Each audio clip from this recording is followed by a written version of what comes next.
Le comité Miss de Fontenay, surtout le comité Miss Prestige, avec toujours Lucie Moret qui représente le Languedoc. Et on espère qu'elle représente carrément la France. Réponse le 10 décembre, ce sera au Lido pour cette belle soirée. 23 ans, 1m71 et notamment aussi de Montpellier, on le précise. Et vous êtes passionné aussi, je crois, par le sport. Vous adorez le sport. Oui, enfin, le sport. Enfin, après, la gym, la danse. Voilà, c'est-à-dire j'ai pratiqué pendant. À l'heure actuelle, je le fais plus à cause du travail qui me prend beaucoup de temps. Et étant jeune, j'ai pratiqué beaucoup de danse et de gymnastique aux agrès. En effet, oui, toute ma jeunesse. On vous redécouvre, on continue à parler avec vous dans un instant. Avant la chronique science, je vous rappelle, n'hésitez pas à nous appeler pour King of Pop, hommage à Michael Jackson, pour du Moonwalk, du Thriller, une belle soirée là également pour ce joli spectacle. Ce sera ce vendredi au Zénith Sud de Montpellier. Appelez-nous même pendant les rediffs. 04 67 41 88 36. Chronique science, c'est maintenant.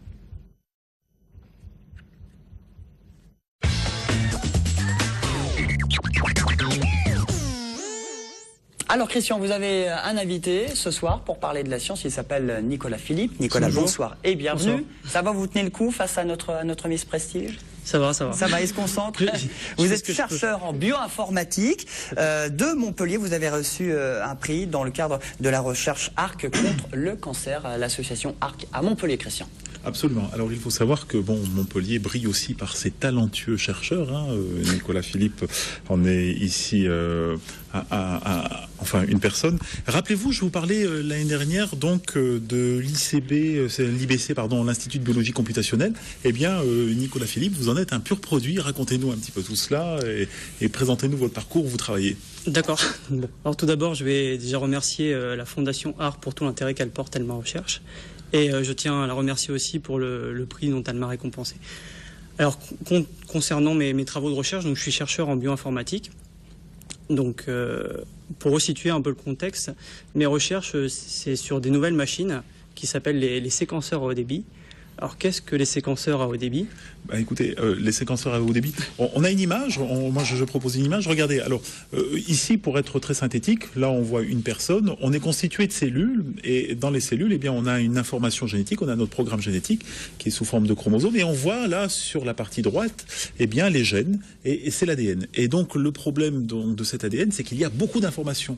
Et actuellement, comme le disait Nicolas Philippe, on sait avoir toute cette information, ces gènes, c'est 3,5 milliards de lettres, et en fait on n'arrive pas à les décrypter. Nous, les biologistes, les généticiens comme moi, on ne sait pas, on sait les décrypter, mais on ne sait pas les analyser. Et on a besoin donc de talents comme Nicolas Philippe pour pouvoir nous aider sur cela. Alors Nicolas, c'est là où vous intervenez. On a besoin de nous parce que rappelez-vous, donc c'est un petit rappel historique. Au début de notre ère, il a fallu 13 ans pour avoir la première séquence du génome humain. Il a fallu 2 milliards de dollars. Et il a fallu plusieurs dizaines de laboratoires internationaux.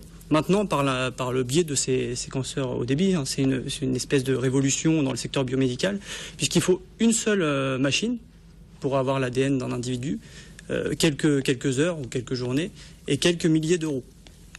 Donc, bien évidemment, ça demande de nouvelles disciplines parce qu'il y a des données qui sont séquencées, qui sont générées. Il y a énormément de données qui sont générées. Et en plus, les données sont générées par petits morceaux et de façon non structurée. Non structurée. Absolument. Alors, on peut le voir sur l'image. Regardez ici, en fait, quand on voit les lettres A, T, G, C, ça fait partie de notre code génétique.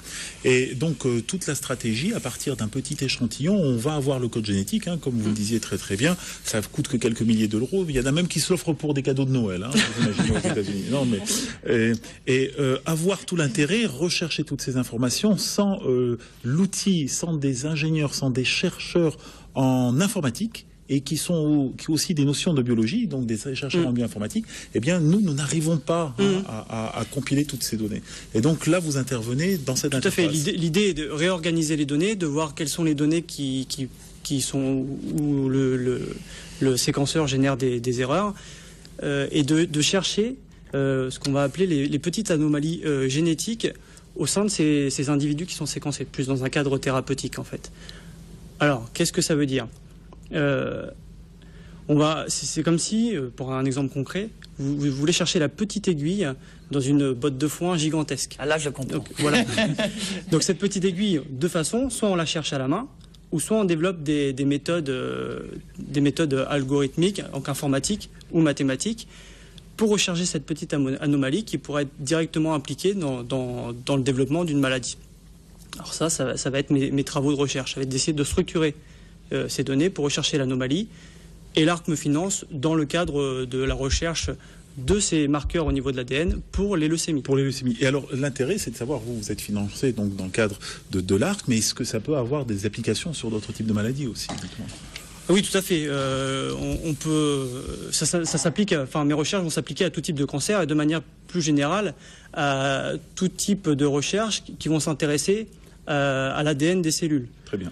Bon, alors écoutez, dans tous les cas, il faut rappeler que ce type de recherche est fait au sein de l'Institut de biologie computationnelle. C'est au sein même du CHU, dans une structure qui s'appelle l'IRB, c'est l'Institut de recherche en biothérapie, qui lui-même font partie d'une très grosse entité qui s'appelle l'INSERM, c'est l'Institut national de la santé et de la recherche médicale. Et ça se passe à Montpellier. Et ça se passe à Montpellier, donc c'est le professeur Bernard Klein, c'est votre équipe dirigeante, c'est Thérèse Combe, Thérèse Combe, tout à fait, cadre de l'IRB.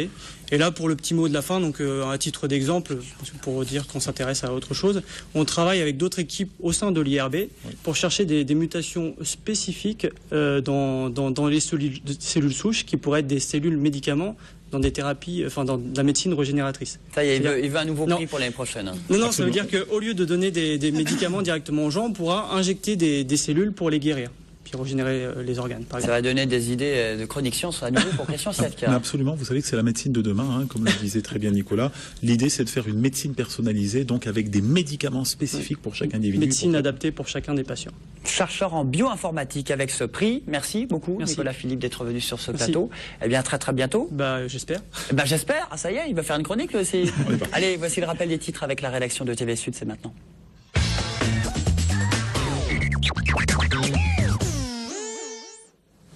Et le retour de l'actualité avec Marlène. Marlène, une tentative de suicide dans un internat d'excellence. C'était ce matin à Montpellier. Alors c'est une des hypothèses des enquêteurs qui sont actuellement en train de travailler sur ce qui s'est passé ce matin. Une adolescente de 12 ans qui s'est précipitée par la fenêtre de sa chambre située au premier étage de l'établissement.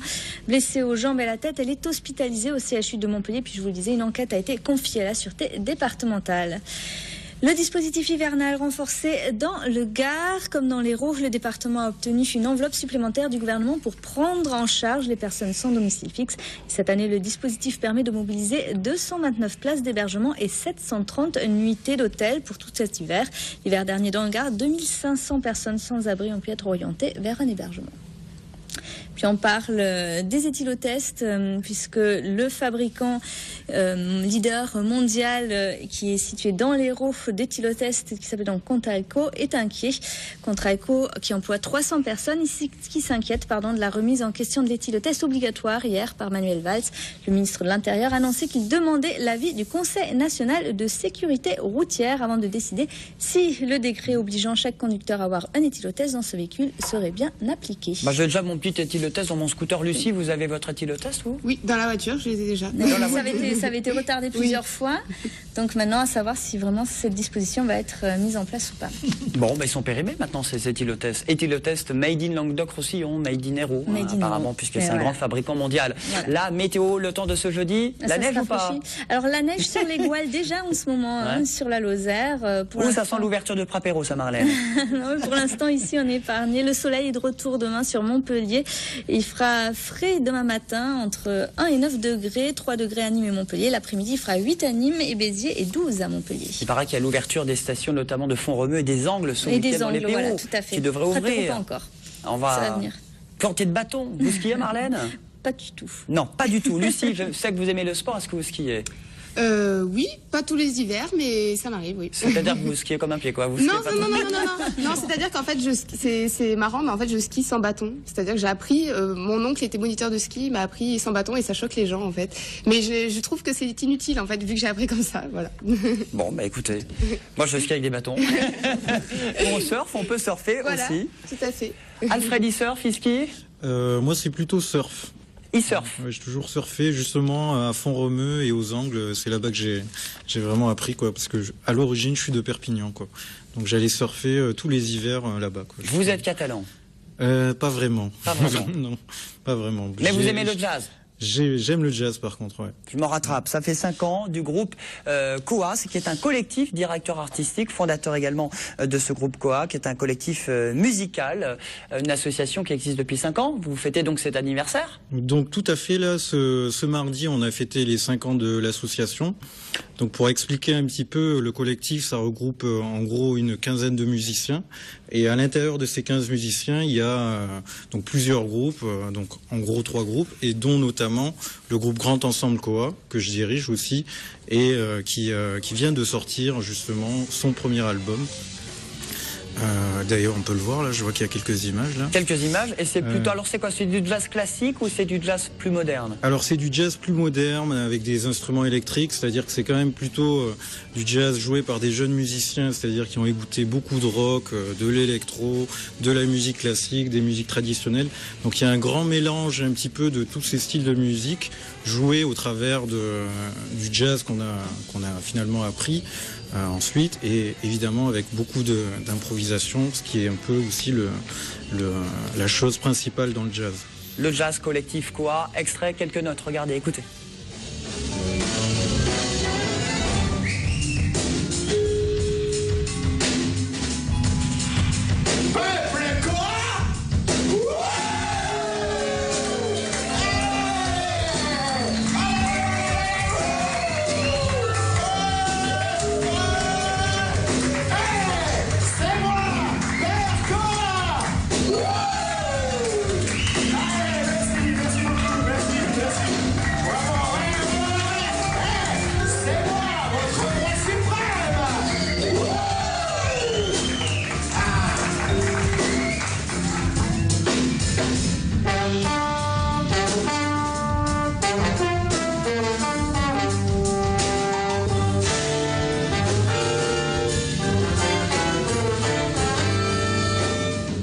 Alors ça part un petit peu en live, non? Qu'est-ce qui se passe? C'est la fête sur scène? Là, c'est marrant parce que en fait, sur l'extrait là qui a été montré, il y a donc un comédien qui s'est ajouté au groupe Grand Ensemble Koa.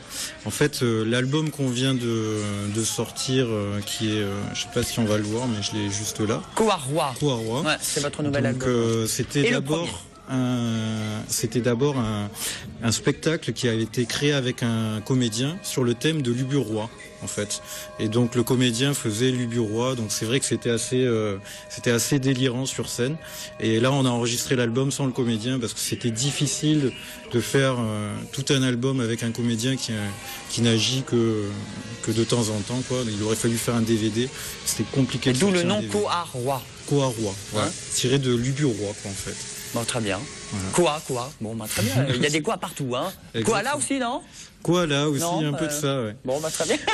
Bon, jeudi, vous êtes à la fac? Donc, jeudi, demain, on est en concert à la fac, jeudi à midi, à la salle Jean Moulin de l'université Paul Valéry. Alors, c'est pendant la pause de midi pour les étudiants? Tout à fait. C'est tous les jeudis, en fait. Il y a des concerts de jazz là-bas qui sont organisés par le service culturel de la faculté de Montpellier, de Paul Valéry. Les jeudis en musique. Les jeudis en musique. C'est à l'UM3, Paul Valéry. Hein. Exactement. Ils ont une très très belle programmation. Je conseille, il y aura beaucoup de gens qui ne sont plus étudiants qui viennent voir des concerts là-bas parce que la salle est très sympa. Donc c'est-à-dire que Manuel et Lucie peuvent venir? Ouais, vous êtes tous invités à venir demain. Sans sa carte étudiant, on ne filtre pas à l'entrée de l'UM3. Ah non, là, heureusement, si on ferait ça, il y aurait une émeute pour les étudiants là. Si. Et donc également, on fait un concert aussi samedi avec un trio de jazz brésilien, donc à la Maison pour tous Voltaire. Donc ça va être assez fantastique. On vous invite aussi à venir. C'est des très très grands musiciens brésiliens. Alors c'est-à-dire que c'est là, Alfred, vous n'êtes pas sur scène, hein, mais vous êtes un collectif. Vous êtes si bien sur scène et de temps en temps vous organisez des soirées. Alors c'est un peu la spécificité de ce collectif, c'est que on s'occupe à la fois de la création et aussi de la diffusion. D'abord, au départ, c'était plutôt de nos projets. Et puis, au bout d'un moment, on s'est dit, bon, c'est bête de diffuser que nos projets, vu qu'il y a plein de gens qu'on rencontre. Parce que un collectif, évidemment, c'est beaucoup de gens qui sont rassemblés. Donc, c'est une histoire de rencontre. Donc, petit à petit, plus on est rassemblés, plus on se dit, ben, on va aller à l'encontre d'autres gens, quoi. Donc, on a créé, du coup, tout de suite, un festival qui s'appelle les Rencontres Koa Jazz, qui a lieu au Théâtre La Vista chaque année au mois de mai. Donc on invite justement des musiciens de partout, de France, d'Europe, bientôt internationaux à venir participer à notre festival. Et donc là, c'est la première fois qu'on accueille justement un groupe de Brésiliens. Donc notamment, il y en a un qui vit à New York, il y en a un autre qui vit à Paris. Et, enfin, il y en a 2 autres qui vivent à Paris. Mais c'est donc un peu nouveau pour nous aussi. C'est justement une ouverture vers justement une musique jazz, mais jouée ailleurs dans le monde, quoi.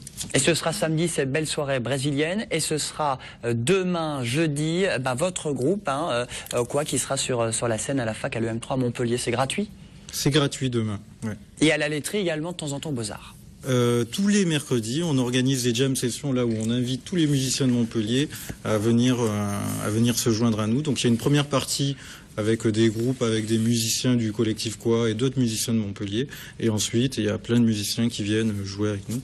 Donc évidemment, on vous invite aussi à venir voir ça. C'est gratuit aussi. Et l'album s'appelle Quoi Roi. Quoi Roi. Merci beaucoup, Alfred. On va parler miel dans un instant. Lucie, vous adorez le miel ou vous préférez l'occitan? Oui, plus le miel peut-être. Très bien, Oui, j'allais je vous suis très tester sur gourmande. l'occitan. Il faut connaître l'occitan pour Miss Languedoc. Allez, la pub, à tout de suite sur TV Sud.